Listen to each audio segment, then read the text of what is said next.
there is something about taking the time to start learning the world around you. Now, I started this journey 2 years ago, and only this year have I just really discovered the world of actual research and starting to dive deeper into areas of society that I believe aren't working correctly. The more I do it and the deeper I go, the better I start to feel about how society runs. And the more I start to realize that conspiracy theories often have some truth, but I don't think they're all the truth. And mainstream media and the news and every book we read has some truth, but just not all the truth. And I think it's important when we read stuff, look at the data. Don't look at how things are written. Don't look at how they're trying to sensationalize a specific data set. Write the data out and see what it's telling you.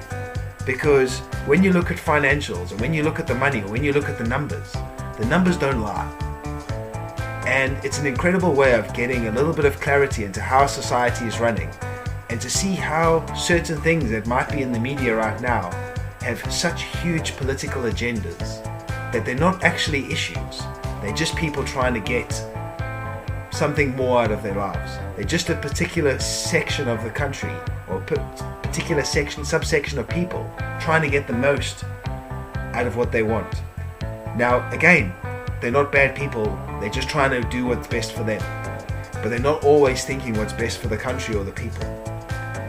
And it's very hard to be objective all the time, especially when something affects you. And I'll give you a great example of this. Just the other day, my son had a sore in his mouth, and he was like, my tooth's really sore.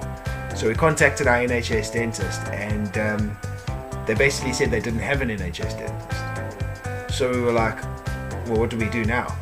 So we started phoning around all the dentists in our area, and none of them had an NHS dentist. And it was going to cost something like £400 for him to get this filling repaired at a private dentist.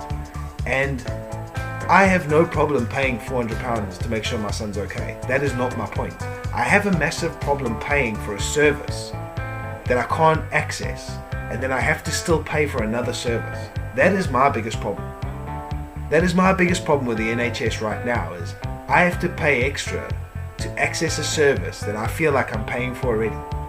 And when you look at the figures of how much money the NHS gets, and you look how much it costs per each person in the country, you know, it's £3,300 and something a year we pay into a system that most of us don't even use a couple of quid of.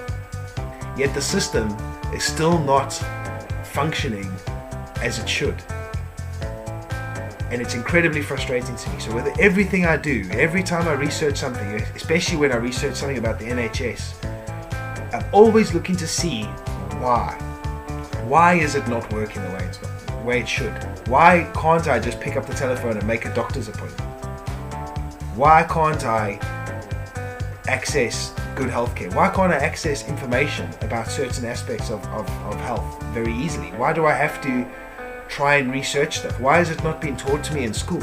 Why is the education system not having, like, we have, physical education?